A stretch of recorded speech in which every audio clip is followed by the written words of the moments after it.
Hi, I'm Abby. Welcome to Abby's Den. I'm going to show you the different types of fabric and paper that I use when I'm copying or making patterns.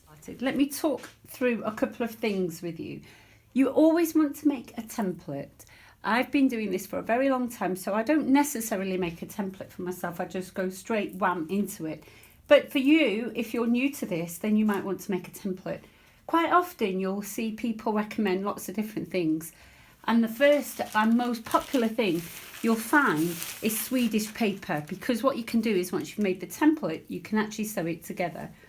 Now, when I first came across Swedish paper, all it is to me is interfacing. It's just the same thing as lightweight interfacing. I got 10 yards for £18, and I bought it, and to be honest, I kept hold of it because I just thought, oh, well, that's interesting for me to just show students. And I've not used it because it's, as you saw, it tears so easily like that. So if you're going to use something like that, why don't you just go and buy interfacing? Now, because I do a lot of teaching, I've just bought myself a roll of interfacing, and it worked out for 50p a metre. So contact a haberdashery wholesaler. If you're in Manchester, there's a place called Arc or Taylor's that you can pop down to and just purchase a whole roll. It worked out 50p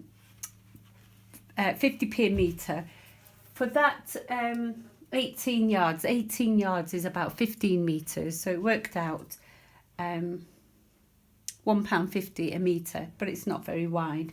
This works out 50p a metre, but if you buy it online, quite a lot of people are selling this for £1 a metre. So you're still getting better value for money, and it's still a wider product. This one is a tearaway, but you can get cutaway. Quite often people sell them as stabilisers. Interfacing and stabiliser is the same thing. It does the same job. Another cheap alternative is the paper that I've been using. Lots of people have been asking me, what paper have I been using to make my templates? And again, it's just a quick trip to IKEA, and I buy this paper. It's £4. Let me see how many metres we get. 30 metres. 30 metres will do you a lot. So 30 metres for £4, that's a really good deal. And you can make your template on that. Granted, you can't cut it and sew it to make it, but you can pin it together and use it as a template. So I've got myself a piece there to cut my template out.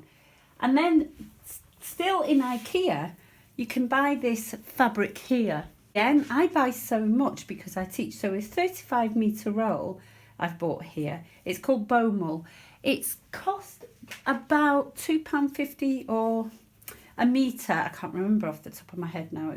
I think it was about £2.50 a metre, and it's 60 wide. So you can't tear it like Swedish paper or the interfacing, but you can cut it and you can draw on it. So I quite often make twirls. That's a practice garment. So I quite often make twirls out of it and mark it with a Sharpie, so you can adjust and get the fitting right for your whoever's trying it on. And I have this one. This is from Prim, or if you're in the States, I think they're European, they're known as Dritz. It's the same company.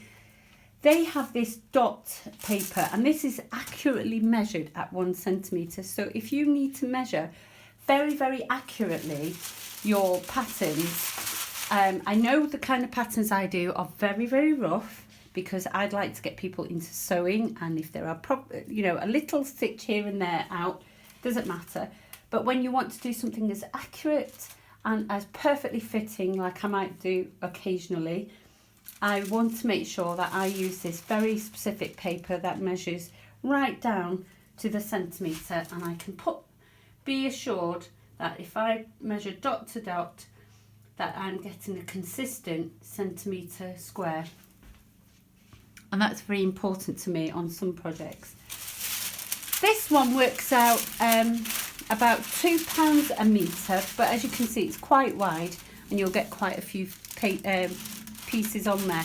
But it is very fragile, very thin, but you can see through it. So if you're copying a template, then this is a really good paper to copy from. I've got some tissue paper from Burda, so you can buy that at sewdirect.com, and you get 5 sheets, which are quite big pieces actually. I've cut into it already. I can't remember how much it was, but I can find the price. But you get as big pieces, you get quite big pieces there for your pattern copying. So if you want to copy a pattern, make alterations to it, or if you want to add length to your pattern pieces, or readjust them for full bust adjustment, or other way around, then this sort of paper is really handy as well. I don't think it costs very much. I think it ended up being £1 a sheet. Cost effective way is really the kind of thing you want to do. Are you looking for tracing paper? Are you looking for accurate tracing paper? Will this fabric from IKEA, this Bomel, do the job? Will a roll of interfacing do the job? Or just a roll of drawing paper from IKEA? You make that judgment, you decide what you need, and hopefully this video has helped you find some ideas for yourself.